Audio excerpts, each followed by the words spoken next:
Imagine one decision that changed the entire world. A decision that cost trillions of dollars, destabilized an entire region, and still affects millions of people today. And the worst part? It was based on something that wasn't even true. In 2003, the United States invaded Iraq. At the time, it was presented as necessary, urgent, even justified. But today, many consider it one of the biggest mistakes in modern American history. And to understand why, we have to go back. After the attacks on September 11th, 2001, the United States was in shock. Nearly 3,000 people were killed. The country was angry, afraid, and ready to act. The first response was Afghanistan, targeting al-Qaeda. That made sense, but then the focus shifted to Iraq. Now, Iraq wasn't a new enemy. The U.S. had already fought Saddam Hussein in the 1990s. But by 2003, Iraq was much weaker. Its military had been reduced, its economy strained, and it was under heavy international monitoring. So why invade? The answer was simple: weapons of mass destruction. The U.S. government claimed that Saddam Hussein had chemical and biological weapons and might use them or give them to terrorists. It was a powerful argument, one that created fear and urgency. But there was one major problem. The evidence was deeply flawed.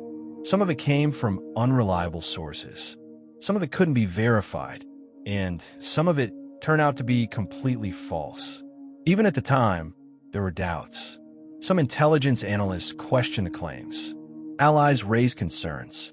But those warnings didn't stop what came next. Because by then, this wasn't just about weapons anymore. It was about something bigger.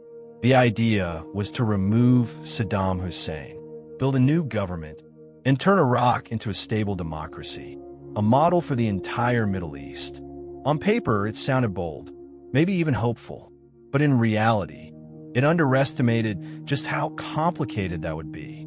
In March 2003, the invasion began. And at first, it looked like a success. Iraqi forces collapsed quickly. Baghdad fell within weeks. Saddam Hussein was removed from power. From a military perspective, it was fast and decisive. It looked like a clear victory. But that was only the beginning, because winning the war was not the same as winning what came after. Almost immediately, things started to fall apart.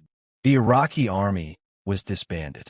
Hundreds of thousands of soldiers were suddenly out of work. Many of them still had weapons. At the same time, large parts of the government were dismantled, which left a massive power vacuum. Then came the chaos. Looting spread across cities. Infrastructure collapsed. Electricity, water, basic services became unreliable or disappeared entirely. And into that instability came violence.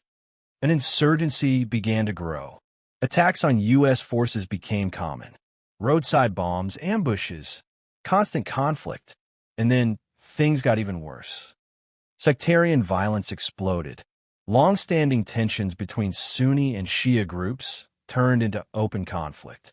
Communities turned against each other. By 2006, Iraq was on the edge of civil war. The country was no longer stabilizing. It was breaking apart. And out of that chaos, something new emerged. ISIS. What started as a small extremist group grew rapidly. It took control of large parts of Iraq and Syria, declared its own state, and carried out attacks that shocked the world. The United States had already withdrawn from Iraq, but just a few years later, it had to return to deal with a threat that had grown from the aftermath of the invasion itself. So what did all of this cost? Over $2 trillion. More than 4,000 American lives, hundreds of thousands of Iraqi civilians, millions of people displaced from their homes, entire cities damaged or destroyed. And beyond the numbers, there was another cost: trust. Because the main reason It was a for the choice. war, weapons Or was of it? mass destruction, was never proven true. The invasion of Iraq wasn't inevitable.